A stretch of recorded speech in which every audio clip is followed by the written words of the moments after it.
How are you motivated? Are you motivated by reward or accountability or just accomplishment? Any of those things are really great and everybody is different. What I want us to talk about today are the unhealthy forms of motivation that are often self-inflicted. They can be shame, they can be regret, they can be disappointment, and those are not positive experiences that feed into who we're becoming or our internal voice and mindset. I remember talking with somebody years ago where they were implementing a new habit and it was very important to them. They were telling me all about it, but they were putting it right at the very end of their day. They've already gotten ready for bed, might even be in bed, and they would start to doze off. And then they would catch themselves. And the dialogue that they very openly shared of how they would handle this situation was a lot of self-inflicted shame. Oh, you can do everything during the day, but now you're not doing this. You're just going to bed. Or you said this was important. Why are you falling asleep? Or why aren't you doing this? Why are you already completely laying down? And just a lot of very simple talk, but tone, content, very negative. And I just thought to myself, why are we inflicting shame? Why are we doing this knowingly and intentionally?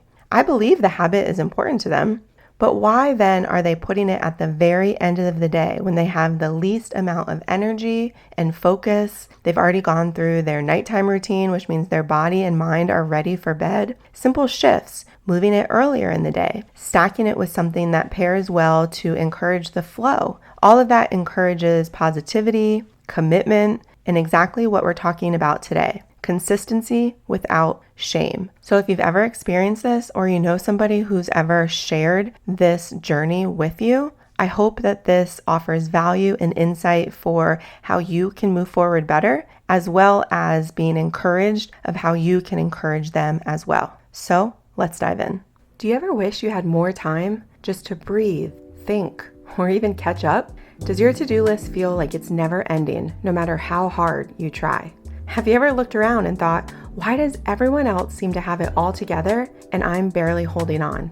If so, you're in the right place. Welcome to A Fresh Start. I'm Shannon Marquita, your habit and mindset coach, here to help you build healthier habits, feel more like yourself again, and stop burning out in the name of productivity. Trust me, I've lived the pressure of trying to prove myself, earn my worth, and juggle all the things. I know what it's like to look successful on paper, but still feel completely drained inside. That's why this podcast isn't just about information, it's about transformation. So stop scrolling, stop comparing, and stop trying to buy your way to balance. This is your space to slow down, reset, and focus on the one thing that will truly give you change, you. So let's get into today's episode. We've talked recently a lot about self-discipline and how it is one of the greatest ways you can build your confidence and your self-trust and remind yourself that you are someone who keeps their word, and it is a way to value yourself and practice self-love and just that you matter. And so today it's no different.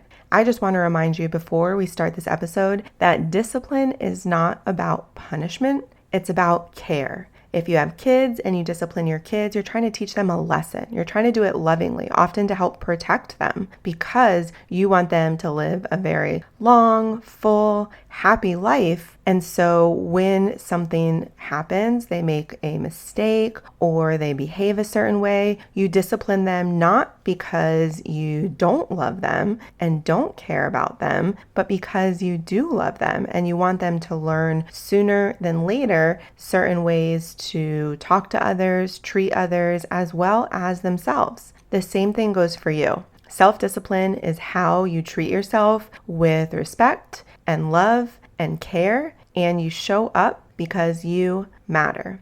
So in today's episode, talking about consistency without shame, I first and foremost want to touch on the difference between shame-based consistency and values-based consistency. Shame-based consistency comes from a place of fear, a place of constant worry and concern, not feeling like enough, always worried about others' opinions and judgment, and it can also stem from people pleasing. If I don't do this, then they're not going to love me. If I don't do this, then of course, see, I'm still not enough. I knew it. This is why I always fail. And you see how the mindset can begin to spiral very quickly, where the task in front of us might be as simple as, I want to start working out in the morning at 6 a.m. Or I want to read more, so I'm going to do an audiobook while I drive or listen to a podcast, because obviously you have a lot of great episodes in shows like this, A Fresh Start. And so you want to work them into your routine consistently. But maybe you get in the car and you think, oh, but it was on the radio before and I really love this song and I'll probably love the next song. And it's a lot easier to just listen to music than to listen to someone teaching or encouraging me to be and do better. That takes focus, that takes energy, that starts to form accountability with how you think and your choices. It's a lot easier to not wake up to work out and get a little bit extra sleep or scroll social media, or instead of opening a book in the morning for 15 to 20 minutes to start your day, you can be on different apps with social, checking email, or just get up and start your day in a hurried frenzy that kicks off stress that is not our first choice for how to set the tone for the day. All of that is, if I don't do this,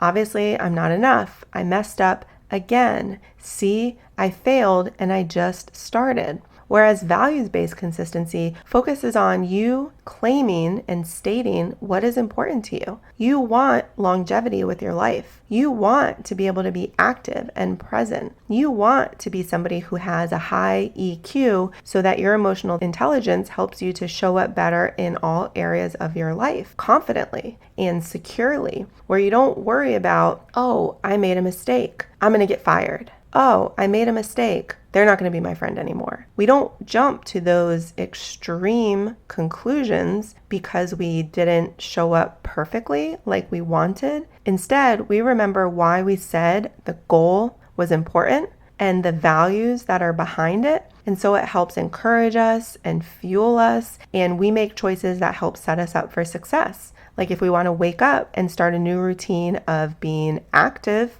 we might invite somebody along for accountability, whether in person, if you're able to work out or walk with somebody, or setting a phone date where I'm going to call and we're going to talk while I'm driving there, or on the walk. My little sister does this all the time and I love it. She'll be on a walk and she'll just call me, and that's our catch-up time. So it's a way to maximize your efficiency of what you're accomplishing. Like, I love catching up with my little sister, but this is a season that we each have a little bit extra on our plate. And so by pairing things together, it gets multiple things done and it keeps us accountable. By her going for an evening or nightly walk, it also encourages us to have our phone catch-up time. Whereas if she misses that, then we have to maybe send each other a video message just with the things that we want to catch each other up on, or just find different time. Similarly, if you want to be working on listening to more audiobooks or podcasts or really anything, how can you set yourself up for success? Because you said that this is important to you. Could it be that you already have the audiobook queued up on your phone? So once you get in the car and your phone connects to Bluetooth, you're ready to go. You completely bypass the temptation of having the radio turn on. Do you have a Sirius XM or radio subscription or even a music app that maybe you pause or cancel for the time being, so that when you get in, again, you've removed that temptation because you said this is important to you and you want to focus on it. And so you automatically are encouraged to listen to the podcast that you've downloaded or to the audiobook. If you're trying to read first thing in the morning, because that's when your quiet time is, how can you make sure that when you get up, that the first thing you do isn't fall back into old habits of what's easy and convenient and is already taking your energy and focus for the day away from what you want to be doing? Could you already have your book laid out wherever you normally sit so that you don't sit down with your coffee and think, oh, I forgot it, but I'm just waking up and I don't want to walk across the house to try and find it, or a pen or a highlighter for when I make notes. That's a previous episode that I did a while back, is about setting the room up for the next time that you're in it. Every time you leave a room,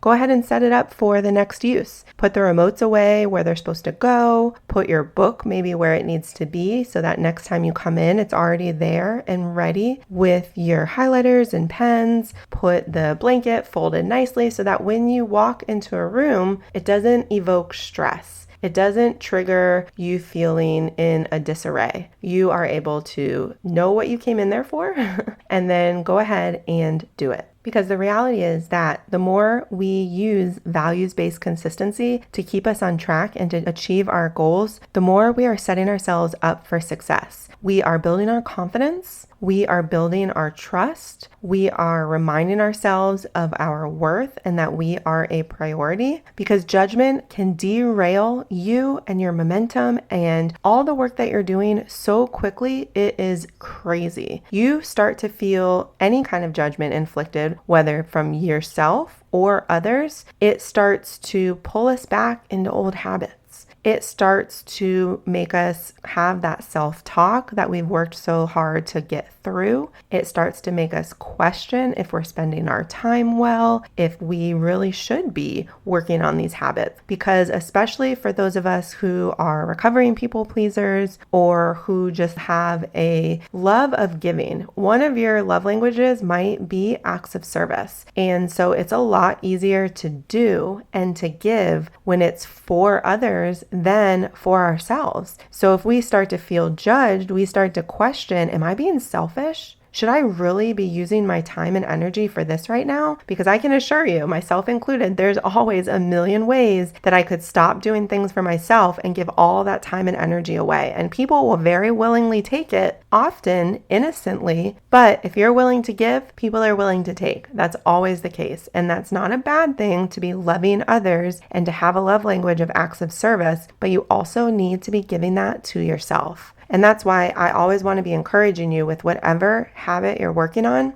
Use my IDT method. This is so simple and effective, which is why I created it and why I use it with all of my coaching clients. Because remember, IDT stands for intentions, which are your goals, direction, which is your plan, and track, which means actionable progress that you are tracking to see every time you show up, you're reminding yourself that you can do hard things, you keep your word, you trust yourself, and you see the habits and progress that you're building so that even if we have an off day, no, we're not jumping to shame, we're not judging, we're reminding ourselves that we are human and that we said this was important, and we remind ourselves of the value and reasons behind it, and we get right back on track. So I want to encourage you too that when and if, because I know it does happen to all of us, you find yourselves in these moments, go grab my Energy Boost Guide if you haven't already. These have a lot of tools and resources that you can use to increase your energy and focus, as well as guided breath work, stretches, and a few exercises to help get your blood flowing, to help just rejuvenate you so that if you do find yourself that you start to have some negative self-talk and you're in a place where you just need to regroup and reset, you can do this with me through these recordings so that you don't have to always feel like you need to pull yourself up from these moments alone. You don't have to do any of this alone. This is a journey and you are doing so well. I am so proud of you. So please continue to work on your habits. Work on your values so that they are always at the forefront, because you are worth every effort that you are investing in who you are now and who you're becoming. Talk to you soon. I'm so glad you're here today. This conversation matters, and I know it's going to make a difference in how you move forward. If you'll do me a favor and take a minute to share this episode with a friend and leave a review, your words help others find their way too. For more resources, next steps, and to work together, you can head to my website, shannonmarquita.com. That's MARQUETA. Everything you need is waiting for you there. And if you're looking for honest conversation and extra encouragement with people doing the same kind of work, come join my free Facebook community. The link is in the show notes. Until next time, trust your pace, protect your peace, and remember, you are not behind. Take what you need from these episodes and know that a fresh start is always possible for you. I'm so proud of you. I'm thankful for you, and I look forward to talking with you again soon.